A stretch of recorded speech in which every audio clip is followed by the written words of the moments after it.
Nah, baik, Masya Allah, Bapak Ibu. Baik, Bapak Ibu, agar membarokahkan waktu, langsung saja kita lanjut kepada sambutan dari tour leader kita, yaitu Al-Ustadz Bang Kevin Kausar. Kepada beliau, waktu dan tempat kami persilahkan. Terima kasih banyak Ustadz Yafi, Barakallahu Fik. Assalamualaikum warahmatullahi wabarakatuh.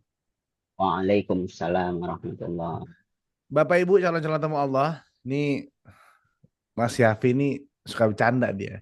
Panggil saya Bang Kevin aja Bapak Ibu ya. Insya Allah saya Kevin Kausar yang akan mendampingi Bapak Ibu sekalian dalam perjalanan umroh Desember 2025, tepatnya umroh musim dingin.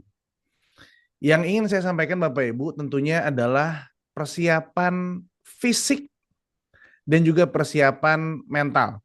Persiapan fisik meliputi dari mulai pakaian, kemudian nanti juga kalau boleh dari sekarang ada exercise jalan-jalan, jogging, atau mulai angkat beban akan sangat baik untuk nanti di hari H Bapak Ibu. Saya sampaikan ini berangkat dari pengalaman saya jadi tour leader sejak dari tahun 2011. Bahwa umroh itu ternyata adalah ibadah fisik, baik di Madinah maupun di Mekah.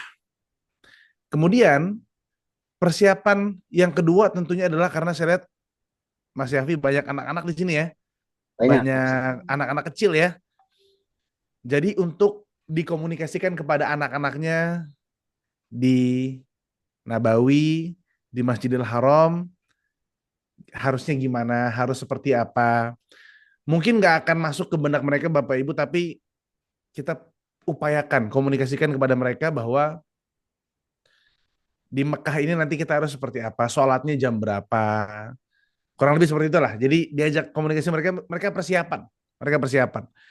Kemudian yang juga tidak kalah penting persiapan mental. Bapak Ibu, mental di sini bukan kalau masalah hati, ibadah, doa, Bapak Ibu tentu lebih siap daripada saya. Yang saya maksudkan adalah gini Bapak Ibu. Tim Wafdullah dan tim lapangan Wafdullah sudah berusaha semaksimal mungkin mempersiapkan ini dengan sebaik-baiknya. Namun bagaimanapun dalam kondisi tertentu atau pada setiap perjalanan kadang-kadang ada hal yang nggak sesuai dengan perencanaan atau harapan. Bapak Ibu, mari sama-sama kita kontrol ekspektasi. Tim Wafdullah di kantor dan di lapangan sudah berusaha sebaik-baiknya dalam melayani Anda para calon-calon tamu Allah. Kalau nanti ada yang nggak sesuai ekspektasi, ada yang nggak sesuai harapan, mohon jangan sungkan untuk dikomunikasikan. Karena saya sampai hari ini belum bisa baca pikiran Bapak Ibu sekalian. Jadi kalau Bapak Ibu pikir sesuatu dan nggak ngomong sama saya nggak tahu. Kalau ada sesuatu yang, Bang, kayaknya harusnya gini-gini deh. Nah, hal seperti itu langsung bisa saya koordinasikan kepada tim di kantor atau tim di lapangan. Bapak Ibu nggak usah khawatir, nanti nanti dikira saya komplain.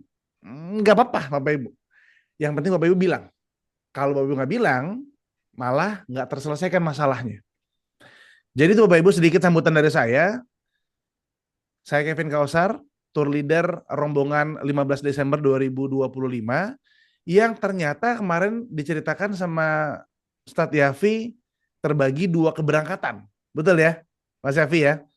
Nah, nanti teknisnya akan beliau jelaskan lagi. Tapi yang jelas, kegiatan selama di sana kita akan bareng-bareng terus. Untuk hal teknis, dari mulai kumpul di hotel jam berapa, kegiatan hari ini apa, kemudian besoknya ngapain, check in, check out, naik kereta cepat seperti apa, urusannya sama saya.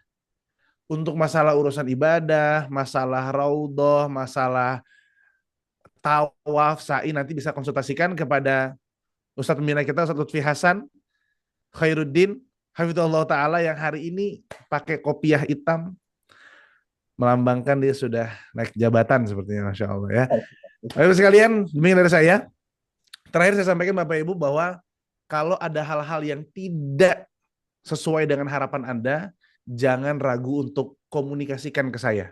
Saya akan dengarkan dengan baik, insya Allah. Saya akan komunikasikan supaya apa-apa yang terjadi selama umroh itu sesuai dengan apa yang sama-sama kita harapkan. Kontrol ekspektasi Bapak Ibu, perbanyak doa. Wassalamualaikum warahmatullahi wabarakatuh. Waalaikumsalam warahmatullahi wabarakatuh. Kalau misalnya matiin mencet Alhamdulillah. tadi yang mic Syukron yang jazakumullah khairan Bapak Ibu. kalau mau saya mau matiin mencet yang mic. Tangan. Syukron jazakumullah khairan Bang Kevin Kausar. Semoga apa yang disampaikan oleh beliau tadi menjadi bekal baik untuk kita semua. Terkhusus Bapak Ibu juga tadi pesan beliau adalah jaga kesehatan dan olahraga. Jangan lupa Bapak Ibu. Baik Bapak Ibu, kami lanjut. Agar memberokahkan waktu, izinkan saya share file teknis pada malam hari ini. Sebentar. Eh,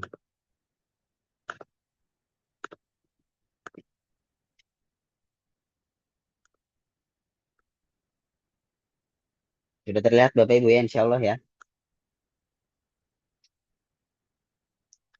Alhamdulillah.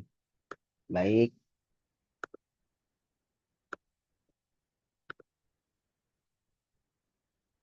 Baik Bapak Ibu, mohon diperhatikan. Insya Allah ini adalah teknis dari awal keberangkatan Bapak Ibu semua dari Indonesia hingga pulang kembali ke Indonesia. Insya Allah semuanya sudah tertulis di dalam panduan teknis ini, dalam file ini. Insya Allah file ini juga nanti akan kami share kembali di grup.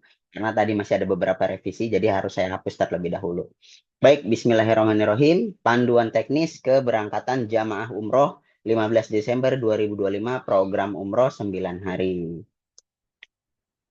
Mohon diperhatikan Bapak Ibu. Nah, yang pertama adalah grup malam hari. Grup keberangkatan 15 Desember adalah terbagi menjadi dua grup. Grupnya juga sudah kami bikin dua, yaitu grup 1 dan grup 2. Insya Allah grup 1 akan dipimpin oleh Bang Kevin Kausar dan grup 2 akan dipimpin juga oleh Bang Kevin Kausar juga. Namun nanti ada tambahan yaitu oleh Pak Arif. Insya Allah nanti jadi selama di bandara dan selama flight di pesawat insya Allah akan dibimbing oleh Pak Arif untuk grup keduanya. Namun untuk grup pertama oleh Bang Kevin Kausar. Namun selama perjalanan nanti di sana, selama seluruh kegiatan, itu seluruh kegiatannya sama dan bareng. Jadi hanya flightnya saja yang berbeda. Baik Bapak Ibu mohon diperhatikan, titik kumpul grup 1, bagi yang masuk ke grup WhatsApp 1, titik kumpul ialah di Zukavia Buffet Resto atau di Resto Zukavia Bapak Ibu. Tempatnya di Airport Soekarno-Hatta, Terminal 3 Gate 1. Nah insya Allah kumpulnya pada hari Ahad 14 Desember 2025 pukul 20.00 atau jam 8 malam.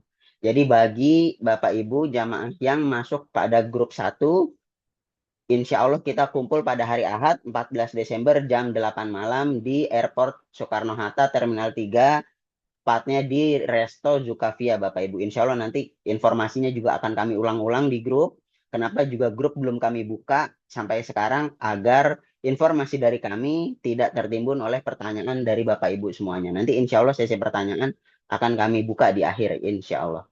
Not Bapak Ibu disarankan seluruh jamaah hadir sesuai waktu yang telah ditentukan. Kemudian nomor 2, mohon maaf Bapak Ibu ini saya cek saya buah dulu ya. Sholat Isya. Nah,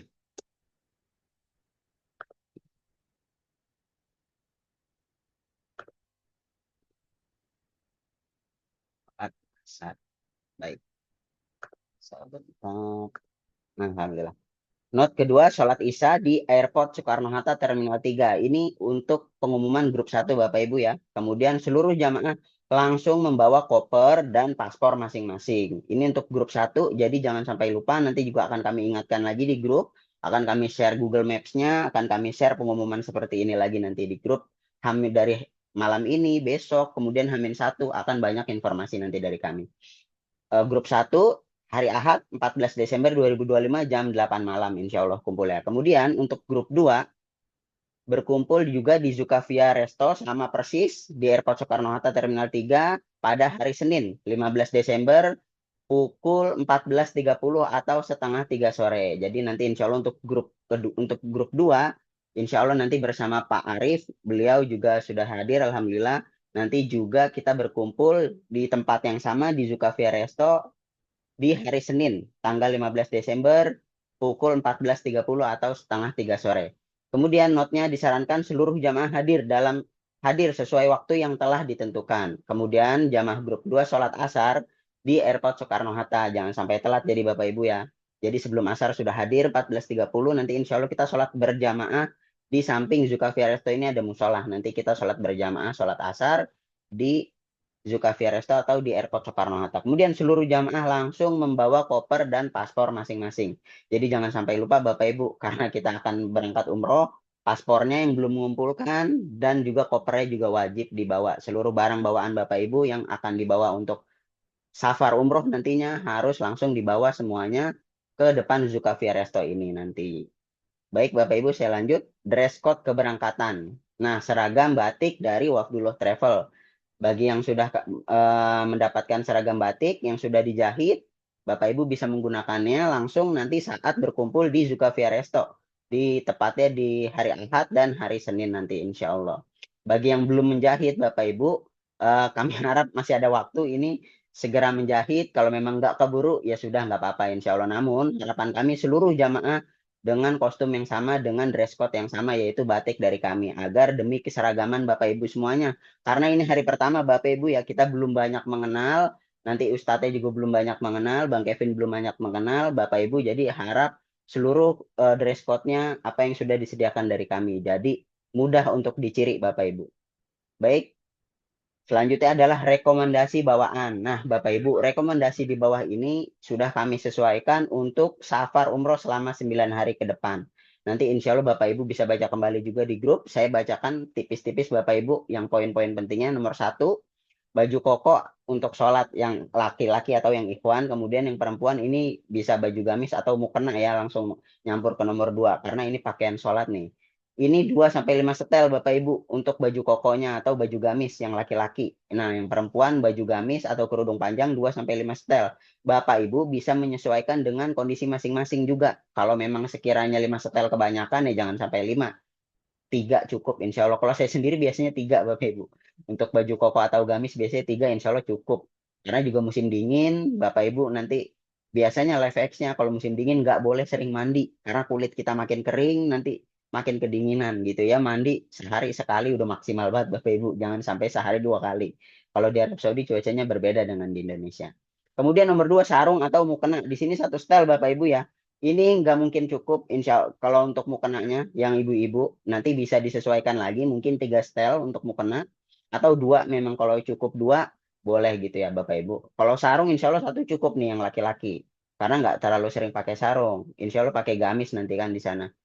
Kemudian nomor 3, kaos untuk tidur atau untuk istirahat nih. Baju untuk tidur, untuk istirahat 2-5 setel. Bapak Ibu sesuaikan juga dengan kebutuhan masing-masing. Kemudian nomor 4, kain ihram. Nah, yang laki-laki kain ihramnya yang sudah kami berikan. Nah, harap bawa yang sudah kami berikan saja Bapak Ibu. 1 setel, atas dan bawah, rida dan izar. Jangan bawa tambahan lagi. Jangan bawa 2 pasang dari Indonesia. Kalau memang nanti kain ihramnya kotor di sana, beli di sana. Nanti banyak toko-tokonya di bawah hotel, banyak toko kain ihram. Kalau memang kain ihram kotor, baru pakai sekali terkena kotor, terkena najis, beli di sana aja. Jangan bawa dari Indonesia 2 pasang.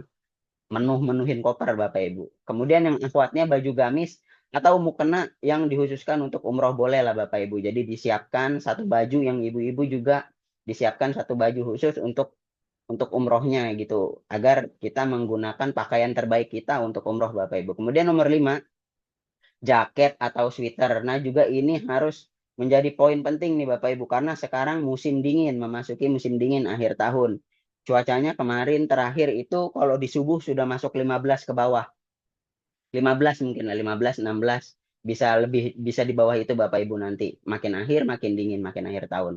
Jadi jangan lupa bawa jaket. Kemudian nomor 6, handuk mandi. Bapak Ibu handuk mandi, walaupun di hotel disediakan, Bapak Ibu kami harap juga membawa handuk mandi sendiri, mandiri, masing-masing juga membawa. Kenapa? Agar meminimalisir kalau memang nanti handuk telat di hotel datangnya dari billboy, atau memang karena hotel di Arab Saudi ini perputarannya setiap hari Bapak Ibu check in, check out, check in, check out. Jadi Bapak Ibu kami harap membawa handuk mandi dan alat mandi juga masing-masing 1 minimal ya. Jangan sampai nggak bawa. Kemudian ini celana dalam Bapak Ibu minimal 6 setel, disesuaikan juga dengan kebutuhan masing-masing. Disposable underwear nomor 8. Disposable underwear ini celana dalam sekali pakai. Biasanya saya sering lihat di supermarket Bapak Ibu, di Indomaret, di Superindo biasanya udah banyak. Tapi kalau memang belum pernah pakai, saran saya jangan beli. Karena biasanya nggak nyaman. Saya sendiri belum pernah pakai, tapi ada beberapa teman pernah pakai disposable underwear atau celana dalam sekali pakai. Dia biar minimalisir isi koper. Jadi pakai buang gitu. Kalau memang belum pernah pakai, jangan Bapak Ibu. Kemudian nomor 9. Ini juga penting nih, perawatan wajah atau body care ya, buat badan juga seperti lotion, kemudian vaselin atau pelembab mulut nih, pelembab bibir, pelembab muka. Jangan sampai lupa Bapak Ibu, karena cuaca di Arab Saudi dan Indonesia berbeda.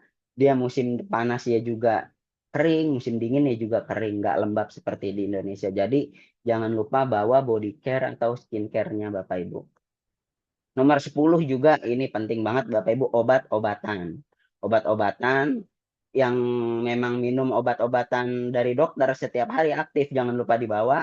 Yang memang alhamdulillah Allah beri sehat, nggak pernah minum obat, juga jangan lupa bawa Bapak Ibu persiapan obat-obatan paten Indonesia lah ya, seperti tolak angin, Panadol merah, hijau, biru, ya, dan yang lain-lain. Vitamin C juga Bapak Ibu jangan lupa dibawa. Kemudian nomor 11, kaos kaki. Kaos kaki ini 2-3 setel, namun yang akhwat untuk ibu-ibu pastinya disesuaikan lagi, karena yang akhwat setiap hari pasti pakai kaos kaki. Kalau 3 setel pasti nggak cukup. Nanti disesuaikan lagi dengan kebutuhan masing-masing. Kalau mau bawa 7 setel, gimana Mas? Ya boleh Bapak Ibu, monggo silakan. Insya Allah kalau memang cukupnya 7, bawa 7. Kalau memang 3 sudah cukup, bawa 3, insya Allah cukup. Kemudian kacamata hitam ini nggak harus Bapak Ibu, tapi kalau mau bawa silahkan, karena walaupun dia di subuh hari dan malam hari dingin, biasanya siang harinya tetap panas. Jadi Bapak Ibu, mataharinya cukup silau, kalau mau bawa kacamata hitam silahkan. Nomor 13, alat cukur atau gunting kecil atau gunting kuku. Ini juga boleh Bapak Ibu dibawa, kemudian charger handphone, kemudian power bank. Power bank di sini maksimal 10.000 mAh ya Bapak Ibu. Jangan lebih dari 10.000 mAh, karena biasanya nggak bisa masuk ke dalam imigrasi kalau lebih dari 10.000 mAh. Nanti malah disita di bandara. Jadi Bapak Ibu maksimal udah bawa 10.000 mAh. Namun kalau nggak mau bawa power bank gimana Mas? Aman banget Bapak Ibu. Karena di setiap titik nanti bisa ngecas. Di ruang tunggu bandara bisa ngecas, di dalam pesawat bisa ngecas walaupun lama ya. Kemudian nanti di bis bisa ngecas juga selama city tour. Jadi insya Allah kalau nggak bawa power bank juga aman. Kemudian Al-Quran kecil pocket. Nah, Bapak Ibu yang memang sering ngaji dan aktif ngaji terus-terusan, bawa Al-Quran kecil pocket buat di dalam pesawat boleh. Atau memang udah pakai handphone ya Bapak Ibu, boleh juga silahkan. Nomor 17, botol semprotan kosong. Ini juga nggak wajib Bapak Ibu, disesuaikan aja. Biasanya saya manfaatin buat isi air zam-zam Bapak Ibu. Jadi kalau subuh ngantuk nih, sambil nunggu azan, sebelum subuh kan kita ke masjid, tahajud, dan lain-lain, baca Quran. Kalau ngantuk biasanya saya semprot air zam-zam di muka Bapak Ibu. Atau bisa dimanfaatin buat hal lain juga kan. Kemudian 18, payung lipat. Bapak Ibu jaga-jaga kalau ada hujan kan di sana sekali. Kemarin saya November umroh, hari Jumat pagi sholat istisqa, besoknya hujan gede banget Bapak Ibu. Jadi sholat subuh saya nggak bisa ke masjid karena nggak bawa payung. Kalau Bapak Ibu bawa payung, jadi enak bisa tetap ke masjid 5 waktunya kalau memang terjadi hujan. Kemudian nomor 19, colokan stop kontak kaki 3. Nah, di Arab Saudi ini dia universal Bapak Ibu ya, colokannya global, mohon maaf, global, internasional, dia colokannya kaki 3. Maaf saya contohin pakai tangan Bapak Ibu. Seperti ini biasanya kaki 3 dia. Nah, kalau di Indonesia kan kakinya 2, kalau di Arab Saudi kakinya 3. Jadi Bapak Ibu silahkan bawa adapter dari Indonesia, biasanya di toko listrik banyak tuh, minta aja. Pak, beli colokan kaki 3, nanti banyak di sana. Adapternya di toko listrik, murah insya Allah. Kalau nggak bawa gimana Mas? Nggak apa-apa, nanti ada Lifehacksnya dari Ustadz. Biasanya diganjel, terus dimasukin charger kita. Bisa juga nanti, insya Allah ada Lifehacksnya dari Ustadz saat tiba di hotel nanti kalau memang nggak bawa colokan kaki 3. Baik, saya lanjut. Bagasi Bapak Ibu ya. Seluruh jamaah mempersiapkan koper dan memberi nama lengkap sesuai nama paspor. Nggak lengkap juga nggak apa-apa Bapak Ibu, tapi kami harap namanya lengkap agar kami mudah mencirikan kopernya nanti, dan memudahkan kita juga tim di Indonesia, tim handling, memberikan tag bagasi Bapak Ibu. Jadi jangan lupa koper besar dan koper kecil wajib dikasih nama. Seluruh koper Bapak Ibu ya wajib dikasih nama. Mau di atasnya, di depannya ngeprint pakai foto, pakai stiker bebas Bapak Ibu. Yang penting kopernya ada tandanya dan ada namanya koper Bapak Ibu semuanya, biar memudahkan kita tim memasangkan tag bagasi nanti gitu. Aturan bagasi dan kabin. Jumlah bagasi adalah maksimal 23 kg. Bawaan kabin maksimal 7 kg. Jamaah disarankan tidak membawa koper kabin ke dalam pesawat. Dua-duanya koper besar dan koper kecil masuk ke bagasi. Selama program, bagasi jamaah akan difasilitasi oleh tim handling, kecuali bawaan ke kabin pesawat. Nah, Bapak Ibu, koper besar ini maksimalnya 23 kg. Koper kecil kalau Bapak Ibu bawa ke dalam kabin ini juga maksimal hanya 7 kg. Nah, saran kami dua-duanya kopernya semuanya masuk bagasi aja Bapak Ibu. Jadi Bapak Ibu nggak capek-capek gotong koper ke atas kabin, naikin ke atas kabin, juga nggak capek-capek megang koper sendiri. Kalau Bapak Ibu setor koper di Indonesia, dua-duanya nanti akan kami bagikan saat di depan hotel, nanti ada gambarnya setelah ini. Nah, kemudian gunting, gunting kuku, dan lain-lain, maksudnya ini alat tajam ya Bapak Ibu ya. Gunting, gunting kuku, cutter, pisau, bagi yang bawa alat tajam semuanya, seluruh alat tajam yang ada besi-besinya wajib masuk ke dalam koper besar, jangan dimasukkan ke koper kecil. Kemudian cairan yang melebihi 100 ml juga wajib masuk ke dalam koper besar. Cairan melebihi 100 ml apa aja sih Mas? Banyak, sabun, sampo, kalau yang bawanya lebih dari 100 ml kan, skincare, body lotion, banyak lah yang lebih dari 100 ml. Jadi cairan yang lebih dari 100 ml wajib masuk koper besar juga. Kecuali power bank Bapak Ibu. Power bank maksimal 10.000 mAh ini masuk ke tas lempang yang sudah kami berikan. Jangan masuk ke dua koper ini. Takutnya lupa Bapak Ibu. Jadi seluruh barang elektronik yang ada baterainya apa aja nih? Handphone, power bank, laptop, yang bawa laptop, tablet, yang bawa tablet, kemudian kipas tangan, kadang nggak sadar ada baterainya juga, senter, kemudian masih banyak biasanya alat-alat elektronik yang ada baterainya, timbangan koper ada baterainya juga kadang.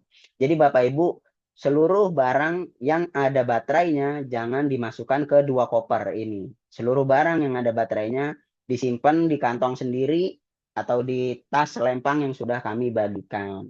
Jadi di dua koper bagasi ini haram hukumnya ada baterai. Kalau ada baterai nanti Bapak Ibu udah duduk udah boarding, lagi ngantri boarding, Bapak Ibu malah dipanggil dulu ke gate untuk ambil bongkar kopernya, bongkar baterainya gitu. Jadi jangan lupa ya Bapak Ibu ya, jangan sampai ada baterai di dua koper ini. Nah, ini gambaran handling di Indonesia. Nanti Bapak Ibu tiba di Airport Soekarno-Hatta, langsung menuju Lounge Zukavia atau Resto Zukavia. Nanti kopernya kami ambil, koper besar maupun koper kecil, kami yang check-in kan. Bapak Ibu santai, makan, dan nanti insya Allah ada pengarahan sedikit dari Bang Kevin di Resto Zukavia gitu. Jadi Bapak Ibu nggak perlu capek-capek check-in, nanti kita panggil ke atas hanya untuk profiling pembagian paspor dan profiling masing-masing. Kemudian setelah itu Bapak Ibu masuk ke gate imigrasi. Nah, kalau ini gambaran handling di Arab Saudi. Nah, nanti Bapak Ibu yang nyetor koper di Airport Soekarno-Hatta, baik koper besar maupun koper kecil, nanti kami langsung bagikannya di depan kamar hotel nih Bapak Ibu. Gambar di kanan saya nih. Kamar 4120. Di depannya ada koper. 4 koper nih. Berarti ini di depan kamar ini koper penghuni kamar tersebut nih. Penghuni kamar 4120. Gitu. Jadi Bapak Ibu enak nggak usah bawa koper ke dalam kabin. Tapi kalau memang mau bawa koper kecil ke dalam kabin silahkan. Kita nggak ngelarang. Misalnya mau bawa jaket atau buat bawa obat-obatan, boleh bawa koper kecil ke kabin. Tapi saran kami seluruh koper dua-duanya masuk bagasi. Jadi nggak capek Bapak Ibu. Nah, ini untuk rundown atau itinerary perjalanan umroh selama nanti safar umroh kita selama 9 hari. Insya Allah hari pertama, mohon maaf Bapak Ibu. Insya Allah hari pertama kita berkumpul di Airport Soekarno-Hatta, kemudian kita ke Zukavia Lounge. Kemudian proses check-in dan profiling, take off menuju Jeddah. Kemudian insya Allah kita tiba di hari kedua, kemudian nanti hari kedua kita sorenya ada ziarah sekitar Masjid Nabawi. Nanti insya Allah ziarah sekitar Masjid Nabawi langsung bersama Ustadz Lutfi Hasan dan juga Bang Kevin. Kemudian setelah selesai ziarah sekitar Nabawi, malamnya kita istirahat. Nah, hari ketiga nanti ada City Tour Kota Madinah, Bapak Ibu. City Tour Kota Madinah ini rutenya nanti ada Masjid Kuba, Kebun Kurma, Jabal Uhud, Masjid Kiblatain, dan ada beberapa destinasi lainnya yang nggak turun bis, Bapak Ibu. juga ada nanti, ya banyak lah Bapak Ibu, insya Allah nanti dijelaskan oleh Mutaif juga saat city tour di sana. Hari ketiga jadi nanti Bapak Ibu rutenya adalah kegiatannya city tour kota Madinah. Nah setelah city tour kota Madinah kemungkinan sampai siang hari Bapak Ibu pulang ke hotel, sholat zuhur di masjid kalau masih sempat, kemudian istirahat, nggak ada kegiatan lainnya. Di Madinah ini Bapak Ibu jangan porsir seluruh tenaga kita untuk ibadah. Boleh sholat 5 waktu di masjid, tapi juga diperhatikan fisik kita, kekuatan kita, kesehatan kita nanti disiapkan untuk umroh. Karena insya Allah hari keempatnya kita check out hotel Madinah, kemudian kita menuju kota Makkah menggunakan kereta cepat dan kita akan melaksanakan umroh kemungkinan di malam hari. Jadi Bapak Ibu saving tenaga, saving kekuatan untuk umrohnya karena tujuan utama kita adalah umroh. Jadi nanti di malam Jumat, hari Kamis 18 Desember Bapak Ibu akan melaksanakan umroh bersama-sama. Kemudian setelah umroh Bapak Ibu paginya istirahat langsung mungkin pada sholat subuh Bapak Ibu juga masih bisa tidur lagi. Kemudian nanti bangun sebelum sholat Jumat jam 9 jam 10 bangun sebelum sebelum tidur Bapak Ibu harap sudah makan dulu ya Bapak Ibu ya. Sudah makan pagi, sarapan pagi setelah sholat subuh dari masjid, pulang ke hotel, sarapan pagi, misalnya mau istirahat, tidur dulu silahkan. Kemudian bangun jam 9, bersih-bersih jam 10 ke masjid untuk sholat Jumat. Nah, hari kelima ini sholat Jumat di Masjidil Haram. Setelah sholat Jumat, Bapak Ibu kegiatannya bebas. Bisa dimanfaatkan untuk memperbanyak ibadah di Masjidil Haram. Atau Bapak Ibu misalkan mau baca Quran full di masjid atau ibadah-ibadah yang lain atau ke destinasi yang lain nanti juga bisa koordinasi oleh tour leader dan Mutaif. Hari ke-6 Bapak Ibu rutenya adalah city tour kota Mekah. Nanti city tour kota Mekah ada Jabal Sur, Jabal Nur, Arafah, Mina, Musdalifah. Kemudian juga ada beberapa destinasi lainnya nanti Bapak Ibu ya yang tidak turun bis kemungkinan. Kemudian hari ke-7 Bapak Ibu city tour Kota Taif. Nanti city tour Kota Taif rutenya ada Masjid Abdullah bin Abbas, Masjid Ku, Masjid Adas, pabrik parfum, kuliner masakan Arab juga nanti kita makan nasi mandi. Kemudian juga nanti kita ke Taif ada nanti gondola atau cable car. Nah, namun seluruh wisata di sana nanti wahananya Bapak Ibu berbayar masing-masing. Kita tidak includekan dalam paket. Kenapa nggak di-includekan dalam paket? Karena biasanya banyak Bapak Ibu yang takut ketinggian nggak mau naik juga karena harganya juga lumayan nih, harganya biasanya 400.000 kalau dirupiahkan, sekitar 400 sampai 500.000 kalau dirupiahkan ya Bapak Ibu yang untuk gondola atau cable car. Jadi nanti Bapak Ibu yang ingin naik cable car di Taif nanti bisa koordinasi langsung selama perjalanan di bis dari Mekah ke Taif, nanti gampang tuh insya Allah dikoordinasikan oleh Mutaif dan tour leader untuk naik-naik wahana. Nanti juga ada yang mau naik onta bisa juga Bapak Ibu kalau mau ngerasain naik onta di Taif. Kemudian setelah dari Taif, Bapak Ibu pulang, istirahat, persiapan koper untuk check out besoknya. Hari ke-8 kita check out dari Hotel Mekah, kemudian Bapak Ibu persiapan untuk check out, kopernya dirapi-rapihin, yang mau belanja nih karena kan kemarin habis dari kota Taif tuh biasanya pada belanja, Bapak Ibu jangan sampai over bagasi. Diingat-ingat bagasi kita maksimal 23 kg, insya Allah masih muat untuk oleh-oleh juga Bapak Ibu ya, karena di koper kecil ini bisa dimanfaatkan juga untuk masuk ke bagasi. Kalau masuk bagasi, koper kecil lebih dari 7 kg bisa. 7 kg hanyalah untuk di atas pesawat atau untuk di kabin. Jadi Bapak Ibu bisa manfaatkan dua koper ini, misalnya mau beli oleh-oleh, insya Allah nggak over. Kemudian Bapak Ibu nanti hari ke-9-nya tiba di Bandara Internasional Jakarta Soekarno-Hatta. Insya Allah nanti penyambutan jamaah oleh saya sendiri dan beberapa tim di Jakarta. Setelah tiba di Jakarta nanti kita bagikan sarapan nasi box dan juga sertifikat umroh dari Wafdullah Travel. Kemudian Bapak Ibu saya lanjut. Ini hotel bagi yang memilih paket silver. Hotel Madinahnya ialah Hotel Kayan Internasional. Kemudian hotel Mekahnya adalah Snoot Ajat Hotel. Ini insya Allah dua hotel ini nggak jauh dari masjid ya. Yang di Madinah Kayan Internasional ke Masjid Nabawi ini mungkin nggak sampai 5 menit. Bapak Ibu sekitar 200 meter. Kemudian yang Mekahnya di Snoot Ajat ini 5 menit jalan kaki dari hotel ke Masjidil Haram. Kemudian hotel Platinum bagi yang memilih paket Platinum. Madinahnya di Front Taibah dan Mekahnya di Pullman Zamzam. Dua hotel ini pastinya sudah pelataran Masjid Nabawi dan Masjidil Haram. Ini yang gambar kiri nih. payung Masjid Nabawi kan kelihatan nih. Ini hotelnya nih. Yang coklat ini hotelnya. Jadi Hotel Frontaiba ini sudah paling depan dari Masjid Nabawi. Dan Pullman Zamzam juga sudah paling depan. Pullman Zamzam ini letaknya di bawah Clock Tower Bapak Ibu ya. Jadi dua hotel ini sudah pelataran Masjid Nabawi dan Masjidil Haram. Paspor. Selama di Arab Saudi, semua paspor jamaah akan dikumpulkan dan disimpan oleh pihak provider atau muasasah untuk menghindari pelanggaran keimigrasian Arab Saudi. Paspor akan diserahkan kembali pada saat kepulangan di Bandara Jeddah. Nah, Bapak Ibu, nanti selama safar, saat Bapak Ibu tiba di kota Jeddah, selama perjalanan dari Jeddah ke Madinah, nanti paspor Bapak Ibu akan dikumpulkan oleh tour leader dan mutawif.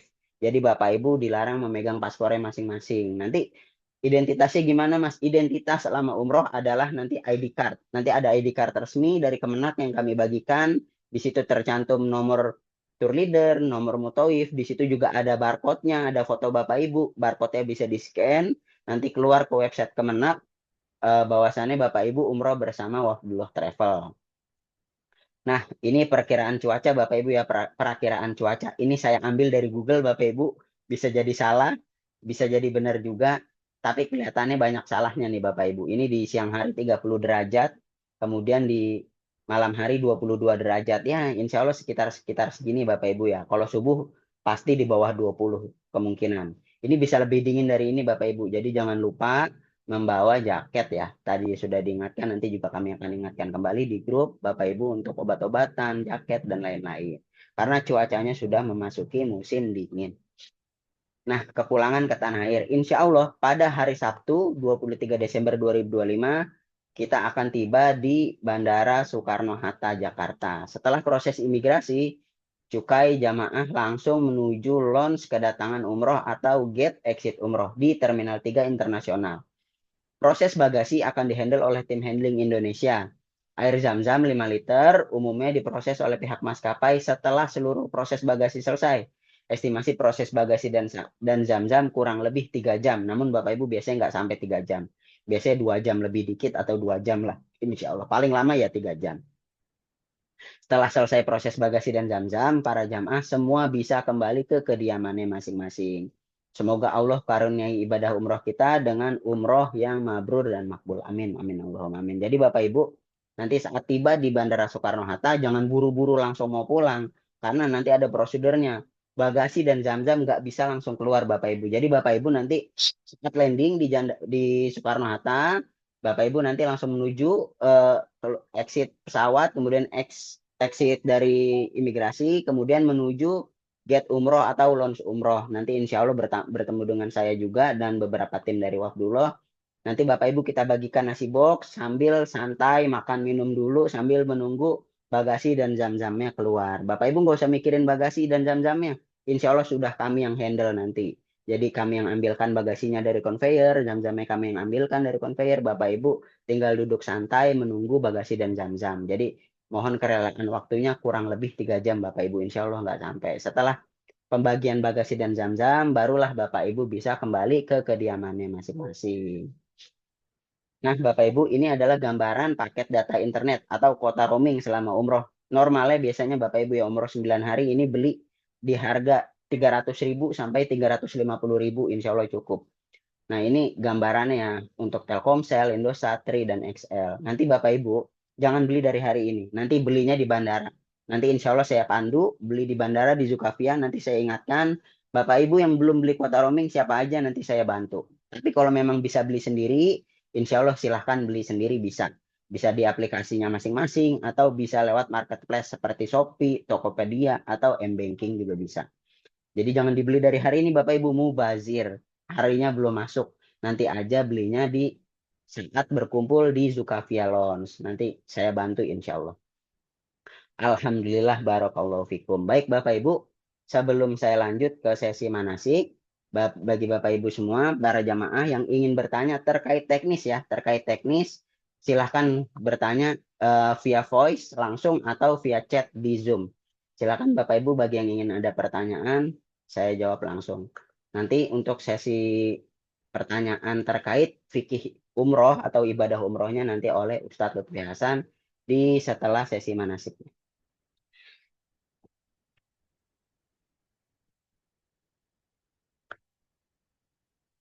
Baik, Bapak Ibu silakan yang ingin bertanya. Insya Allah sudah cukup jelas semua ya, Masya Allah. Alhamdulillah.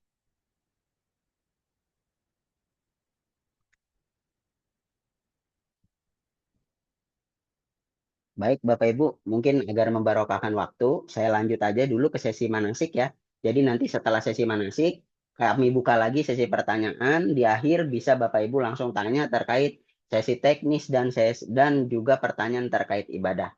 Baik, Alhamdulillah Bapak Ibu penyampaian teknisnya yang tadi saya sudah sampaikan. Semoga yang telah kami sampaikan menjadi bekal baik untuk Bapak Ibu semua. Juga nanti filenya akan kami share di grup.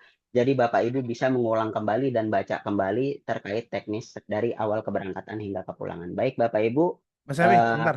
baik Ada tambahan sedikit dari saya Bapak Ibu. Dari Mas silahkan. Yafi semua sudah jelas ya. Nanti akan diulang kembali dan Bapak Ibu nggak perlu khawatir, semua informasi setiap harinya akan diupdate. Maka fokus ke grup WhatsApp itu perlu sekali. Yang kedua, saya nggak mau berdebat masalah hukum, tapi saya fokus pada keamanan Bapak Ibu sekalian.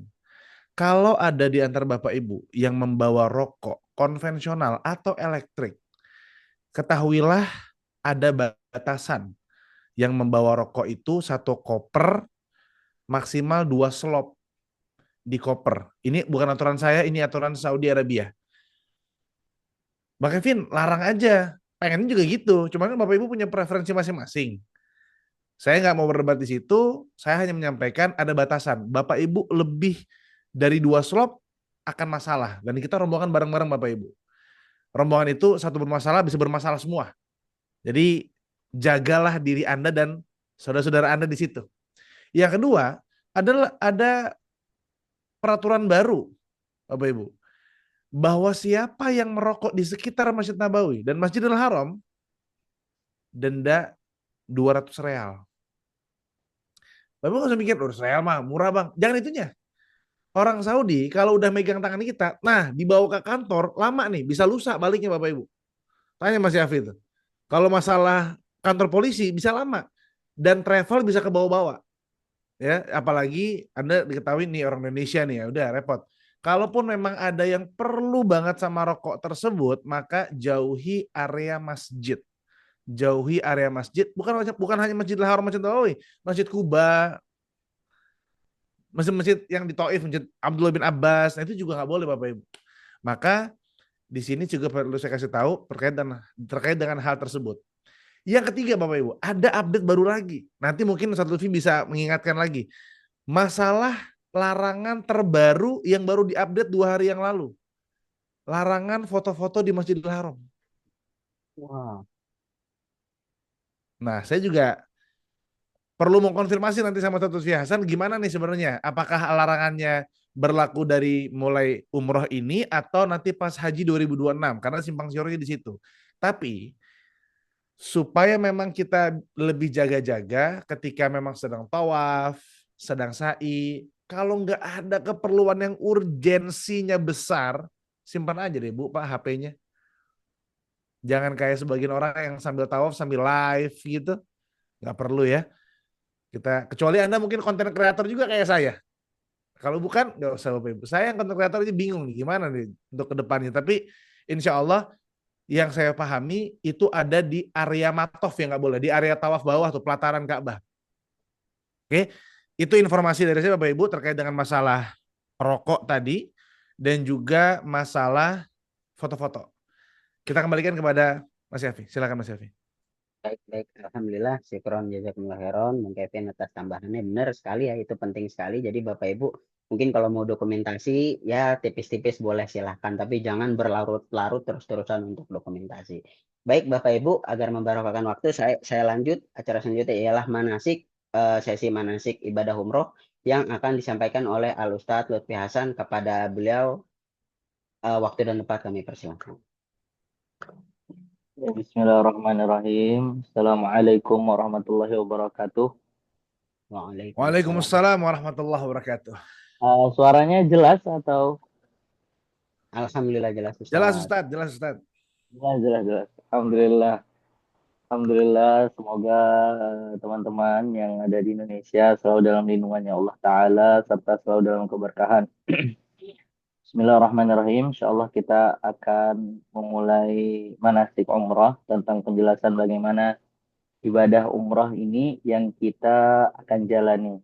Ya, karena Allah Ta'ala berfirman di dalam Al-Quran yang menjadi dasar ibadah umrah kita, yaitu wa atimul hajja wal umrata lillah, bahwa penuhilah haji dan umrah, ya, penuhilah haji dan umrah lillah gitu.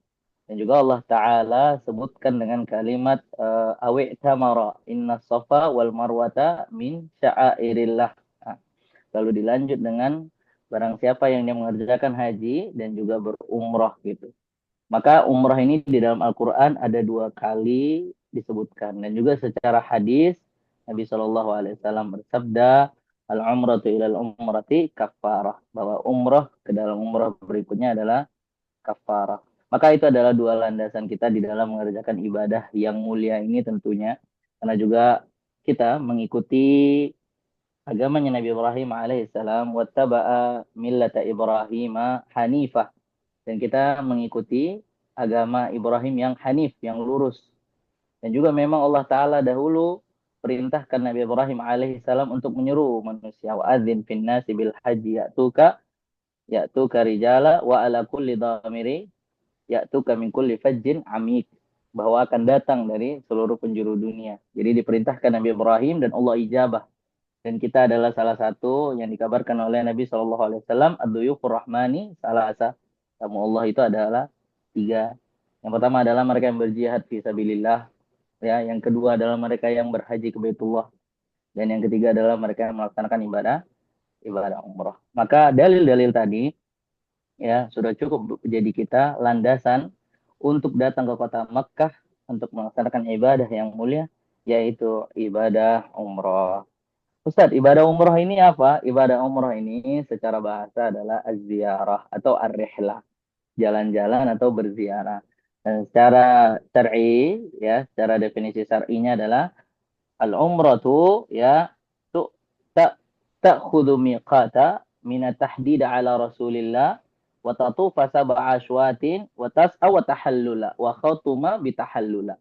Bahwa ibadah umrah ini adalah mengambil ihram dari tempat miqat yang telah ditentukan oleh baginda Nabi SAW, lalu sa'i 7 kali, ya, lalu tawaf 7 kali dan sa'i 7 kali, dan mengakhirkannya, menghatamkannya dengan tahallul. Maka itulah ibadah umrah. Boleh dilanjut ke slide berikutnya, Mas Yafi? Nah, maka jelas sekali bahwa Baitullah ini adalah panggilan, ya. Allah Ta'ala memanggil kita dan kita menjawabnya dengan labbaik Allah, yaitu kami memenuhi panggilanmu ya Allah. Maka di antara seluruh panggilannya Allah Ta'ala, ya, termasuk ibadah umrah ini, kita disyariatkan untuk apa? Untuk menjawab panggilannya dengan ya Allah, kami penuhi panggilanmu. Maka Baitullah adalah rumahnya Allah. Kalaulah kita menjadi tamunya Allah, maka tamu itu layak diberikan hadiah, layak diberikan rahmat, ya, layak diberikan petunjuk. Makanya kita datang ke Baitullah ini atas seruannya syariat kita, dan kita menjadi tamunya Allah. Boleh dilanjut, Mas Syafi?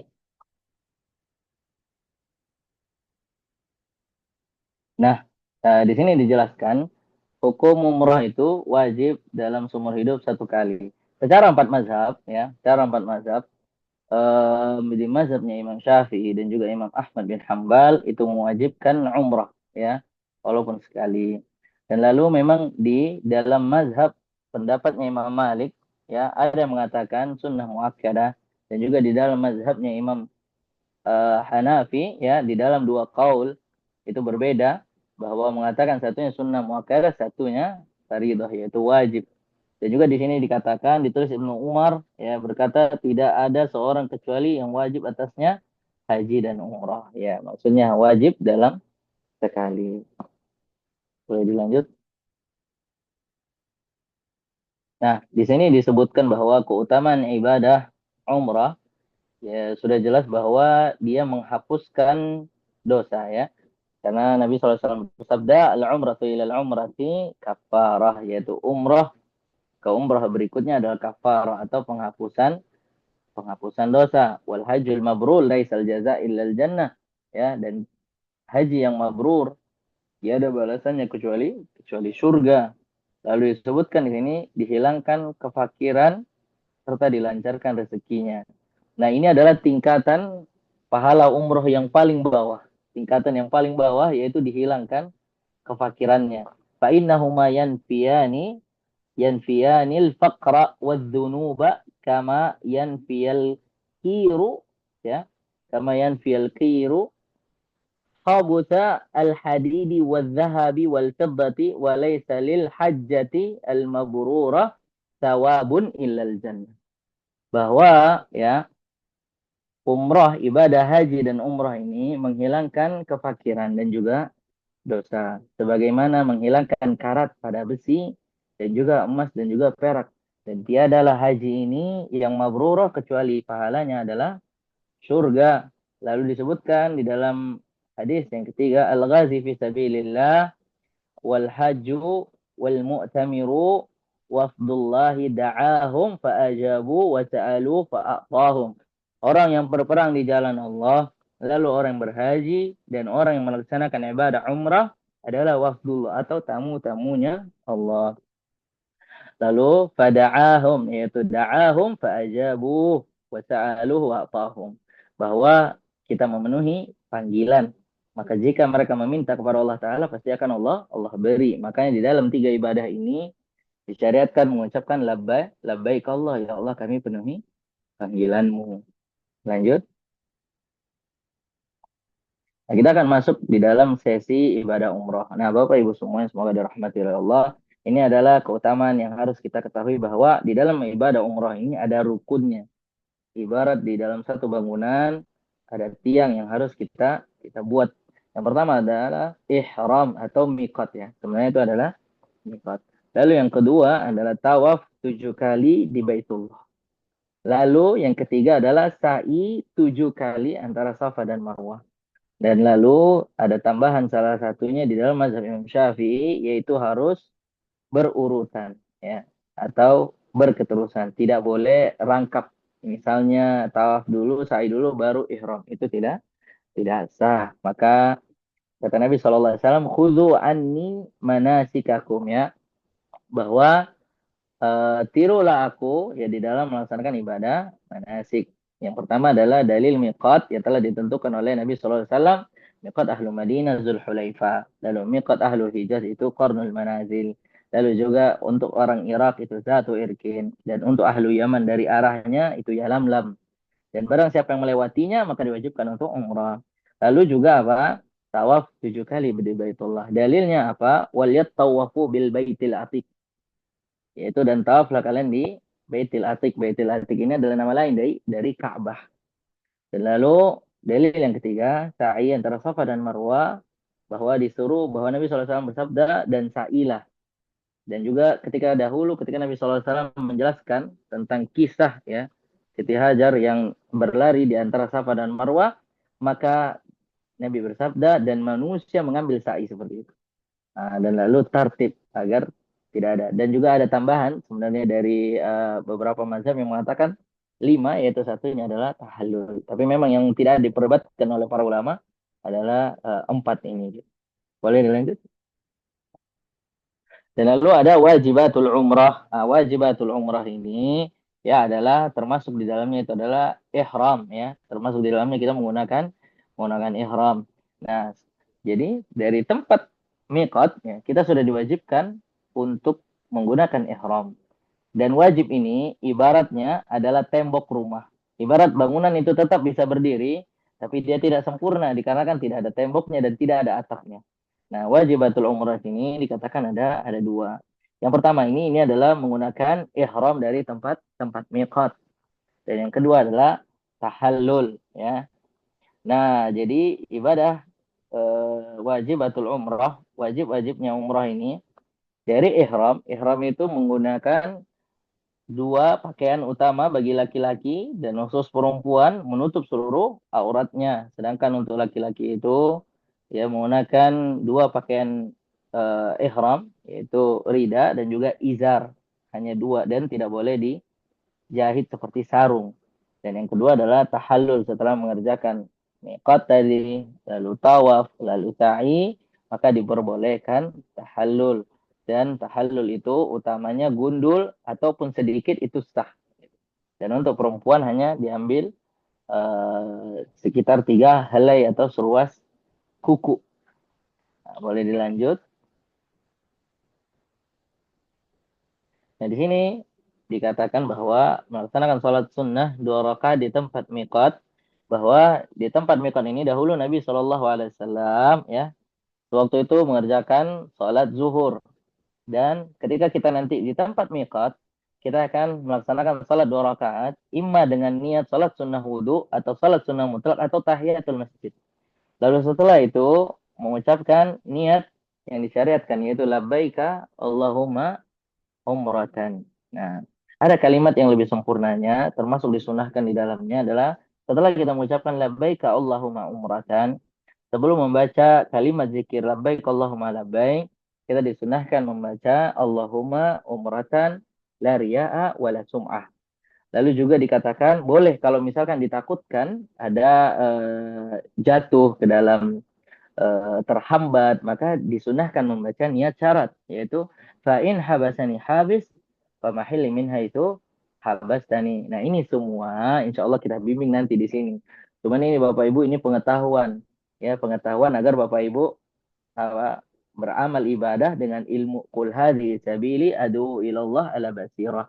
Inilah jalanku yang aku berdoa kepada Allah Ta'ala ala basirah, atas ilmu.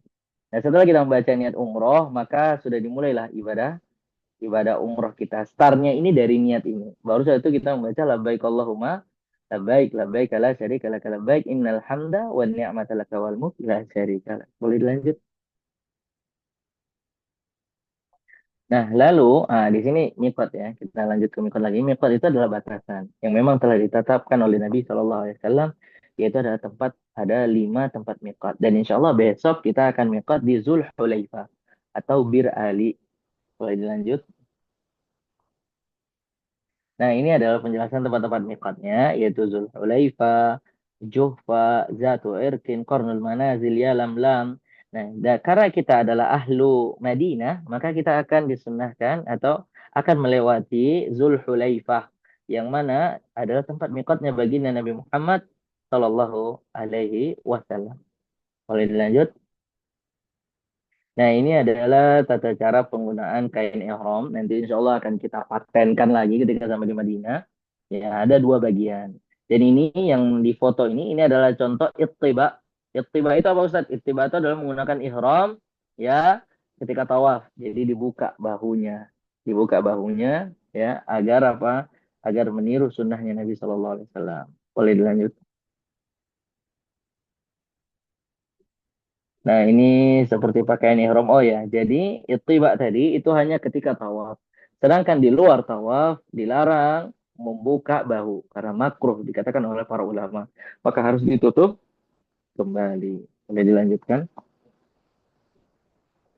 Nah, ini adalah tawaf, tata cara tawaf. Tawaf ini sebenarnya Allah Ta'ala jadikan mudah, dan juga Nabi Shallallahu Alaihi Wasallam juga apa memudahkan kita gitu. Nah, tawaf ini wajib adalah salah satu rukun, satu-satunya rukun yang wajib bersuci. Yang wajib dalam keadaan bersuci berwudu. Maka kalau tidak dalam keadaan bersuci dan berwudu, maka dikatakan tawafnya tidak sah. Lalu bagaimana kalau haid? Maka itu akan ada pembahasan bab berikutnya.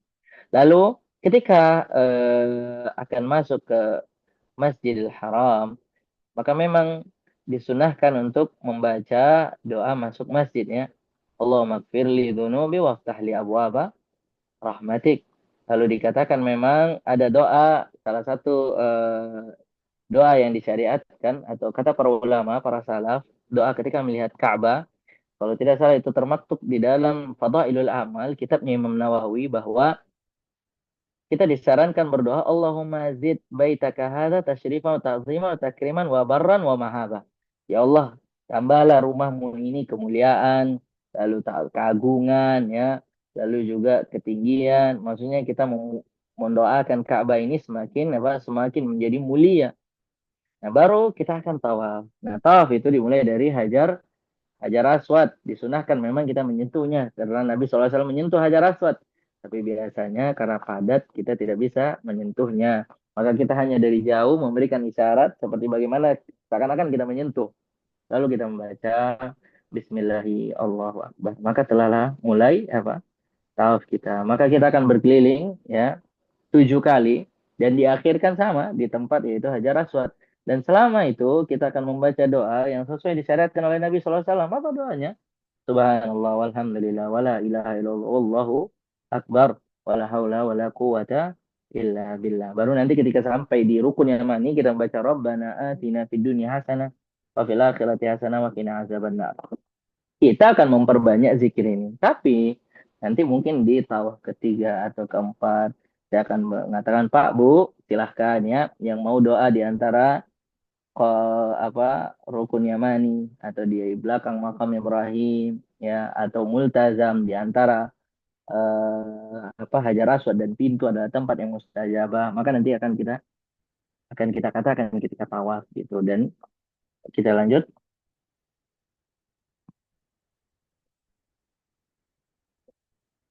ya, bisa dilanjut ke slide berikutnya Mas Syafi.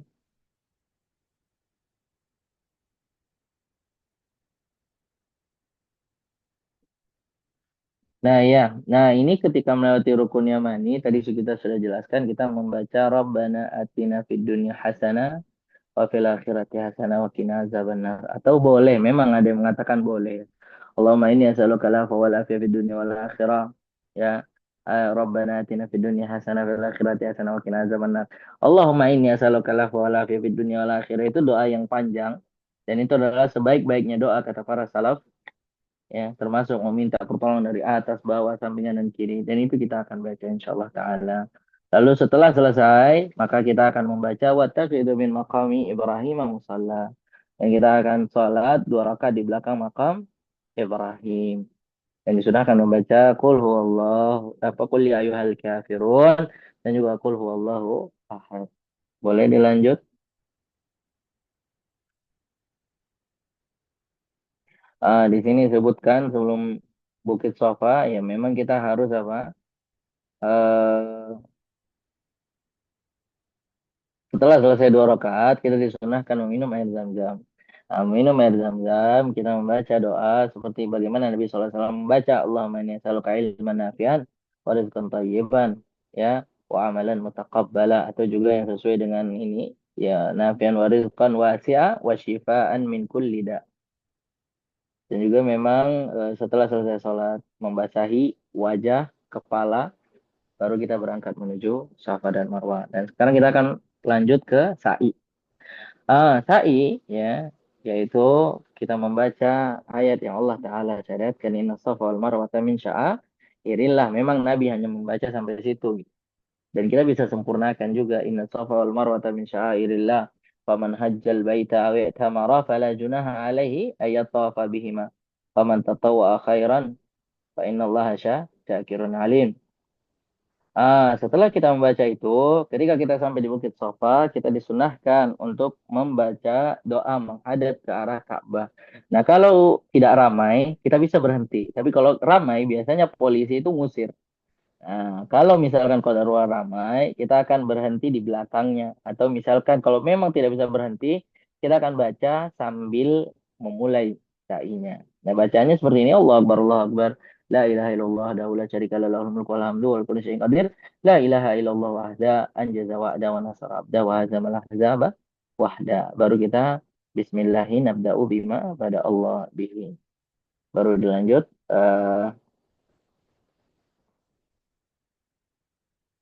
Dan ini adalah gambaran ketika nanti kita sampai di antara Bukit Safa dan Marwah. Nah, di antara Bukit Safa dan Marwah itu ada lampu lampu hijau. Di lampu hijau tersebut kita disunahkan laki-laki berlari, sedangkan perempuan hanya berjalan saja. Dan Nabi SAW itu ya selama di antara Safa dan Marwah termasuk yang disyariatkan bahwa Nabi membaca doa Rabbighfir warham wa antal azzu wal akram wa antal azzul akram. Dan masih banyak doa yang lainnya karena itu adalah tempat yang mustajabah, termasuk di dalam hadis yang sahih, bahkan tempat paling mustajabah ketika umrah itu adalah Safa dan Marwah. Maka di situ nanti kita akan ada sesi, Pak Bu silakan berdoa, Pak Bu mari kita sama-sama berzikir. Itu akan ada sesinya insyaallah taala. Dan di antara Safa ke Marwah terhitung sekali, dari Marwah ke Safa terhitung sekali. Jadi kalau satu putaran hitungannya sudah 2 kali dan akan diakhirkan nanti ketika sampai di Marwah. Boleh dilanjut?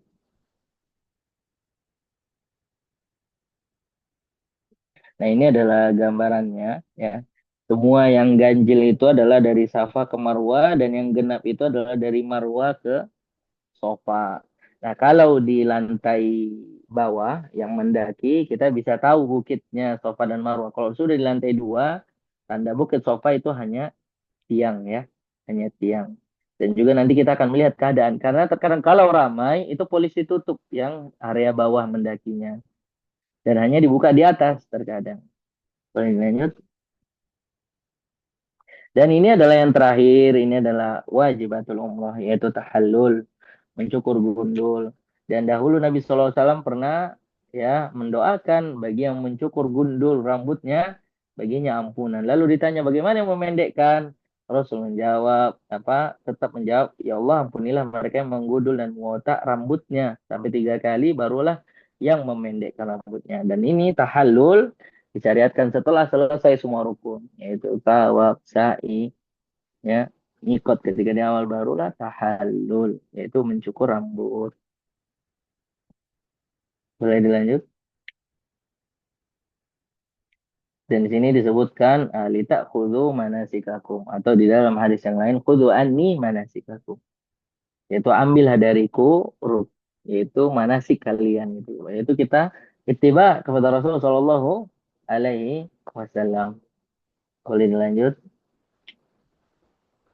Dan ini adalah yang sesi terakhir, yaitu tafwada di dalam sebagian mazhab Syafi'i ya, yaitu di mazhab Syafi'i itu mewajibkan tafwada bagi mereka yang bersafar dari negerinya ke kota Makkah, lalu dia meninggalkan kota Makkah, maka diwajibkan baginya untuk melaksanakan tawaf wada. Tapi memang yang paling sunnah di dalam mazhabnya Imam Ahmad bin Hambal, di dalam hadis tidak diwajibkan melaksanakan tawaf wada, dan dikatakan itu adalah sunnah karena tidak ditentukan waktunya, berbeda dengan haji. Wallahu taala alam. Dan juga termasuk yang kita harus bahas adalah larangan ihram ya Bapak Ibu semua.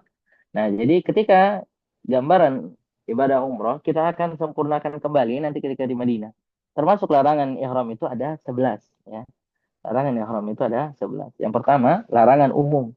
Dilarang memotong kuku, dilarang juga menggunakan parfum, lalu juga dilarang mencabut bulu atau mencukurnya gitu.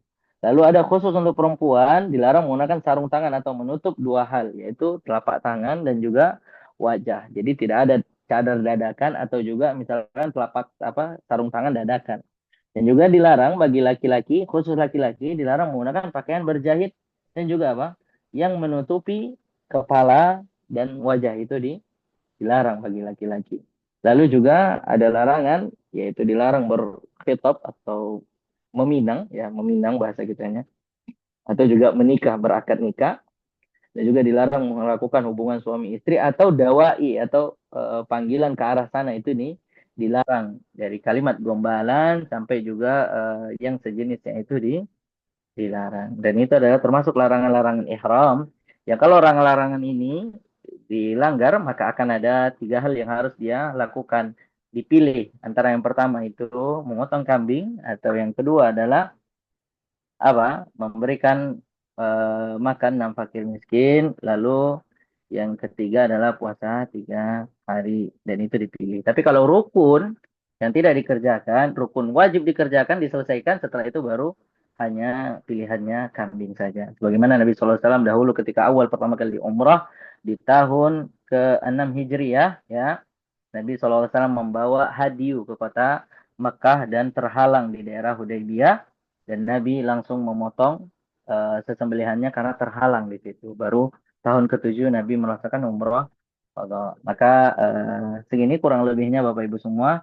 Semoga sedikit kurang banyaknya Bapak Ibu bisa pahami dan mungkin di Indonesia sudah hampir tengah malam insya Allah ya. Semoga Bapak Ibu bisa memahami dan semoga selalu dalam lindungannya Allah serta diberikan kesehatan dan sampai jumpa di dua tanah suci biidznillah tamamah. Assalamualaikum warahmatullahi wabarakatuh. Waalaikumsalam warahmatullahi wabarakatuh. Alhamdulillah, syukron jazakumullah khairan kami ucapkan kepada Al Ustadz Lutfi Hasan Khairuddin. Semoga apa yang telah disampaikan oleh beliau menjadi bekal baik untuk kita semua. Amin. Amin. Allahumma amin. Baik, Bapak Ibu, inilah tibalah kita di akhir sesi. Sebelum kita tutup, kita izinkan Bapak Ibu bila mana ada pertanyaan terkait teknis maupun fikih umroh, boleh Bapak Ibu silahkan langsung monggo ditanyakan via voice ataupun via chat di bawah berikut. Baik, Bapak Ibu silahkan.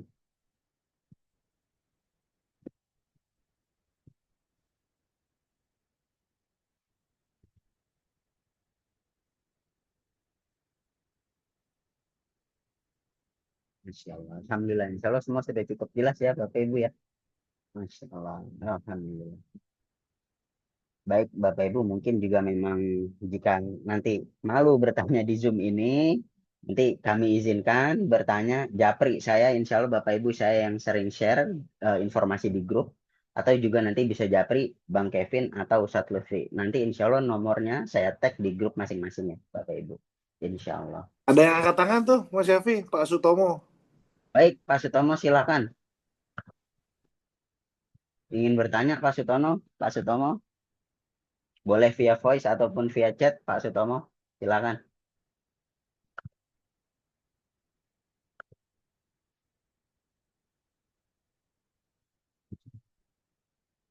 Pencet mungkin ya.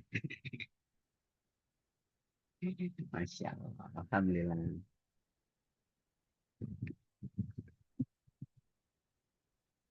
Alhamdulillah ya, Masya Allah penyampaian malam hari ini cukup jelas juga. Bapak Ibu sampai bingung nih mau tanya apa, Masya Allah. Namun nggak apa-apa Bapak Ibu. Seperti yang tadi saya sampaikan, kalau memang saat ini belum terfikirkan pertanyaan yang apa, mungkin besok atau lusa baru terfikirkan, boleh. Monggo ditanyakan ke saya langsung, nomor saya pribadi yang sering share informasi di grup. Setelah ini juga saya akan share file teknis ini juga record ya, record manasik malam hari ini juga akan saya share mungkin subuh Bapak Ibu karena saya butuh waktu untuk proses upload ke YouTube-nya dan editing sedikit-sedikit Bapak Ibu seperti itu. Baik, Masya Allah, Alhamdulillah Bapak Ibu, mungkin karena juga sudah terlalu malam, sudah jam 9 malam, kita sudahi juga, Insya Allah, semoga apa yang telah kami dapat pada Zoom dan manasik online malam hari ini menjadi bekal kita semua dan juga pengingat baik untuk kita semua. Amin, amin, Allahumma amin. Baik Bapak Ibu, sebelum kami tutup, izinkan saya memohon maaf bila banyak penyampaian dan kata-kata saya yang kurang berkenan. Mohon dibukakan pintu maaf seluas-luasnya. Mari sama-sama membaca doa kafaratul majelis. Subhanakallahumma wa bihamdika asyhadu alla ilaha illa anta astaghfiruka wa atubu ilaik. Baik Bapak Ibu, insya Allah juga nanti akan kami share informasi-informasi sebelum keberangkatan. Jadi Bapak Ibu, kami belum buka grupnya karena agar tidak tertimbun oleh pertanyaan dan perkenalan Bapak Ibu nantinya. Insya Allah grup akan kami buka H-1 sebelum keberangkatan. Insya Allah. Baik Bapak Ibu, syukron, jazakumullah khairan. Assalamualaikum warahmatullahi wabarakatuh. Selamat beristirahat Bapak Ibu.